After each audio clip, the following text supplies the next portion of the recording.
So today we're talking about virtual work.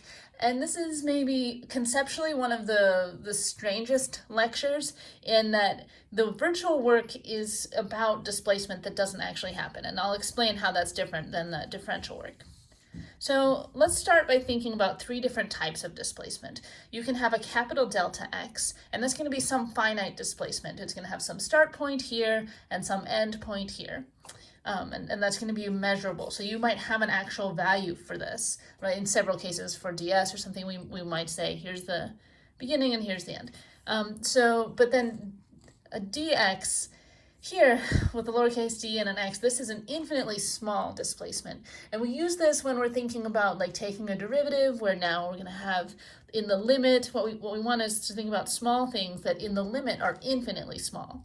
And then we're going to, like for example, integrate that, and then we have to think about what that piece looks like, some small differential piece, but then when we actually calculate it, we're assuming that whatever we're calculating is consistent with it being infinitely small.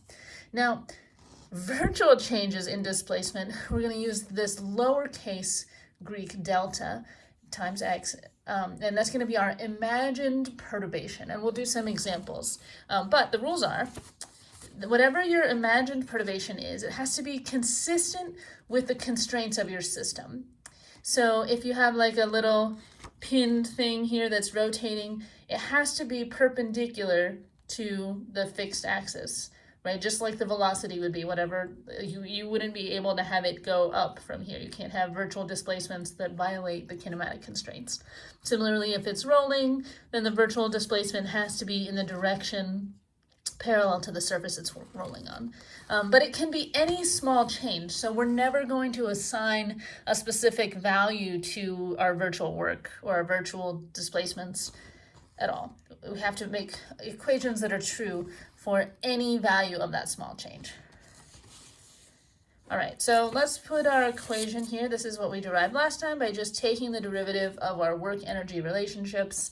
We're going to have some work, some acceleration dotted with displacements, some angular acceleration dotted with our angles changes. We're going to have our gravity terms and our spring terms. And the way this is almost always going to work is that this work, we're going to set it up so that that's going to be 0, because we're thinking about moving coordinate frames here, and we're thinking about defining the displacement in that moving coordinate frame. So this term will almost always be 0 for these virtual work problems. And then it's usually going to be either this term or this term is going to be 0. So this is going to be describing how some frame is moving or how some frame is rotating. And then this will be any changes in height and any springs. So let's start by ignoring these terms and thinking about sort of the static case here. Now imagine that we have some static example where we have some spring and a mass on the spring, and the gravity is down, and we have some displacement of our spring. And if we use F equals ma, we would say, okay, draw a free body diagram of our block, and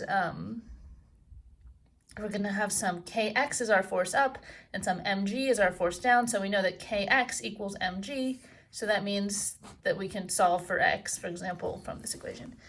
Now, we could think about this same approach with virtual work. So now we have some variable that describes the system x, and we imagine we kind of pull just a little bit on the system with some virtual delta x.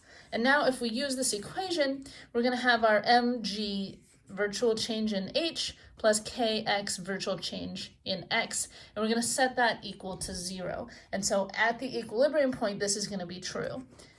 And now we're going to think about, okay, the change in h is actually going to be the opposite of the change in x, since we've drawn x down, and h would be up. So this changes our opposite.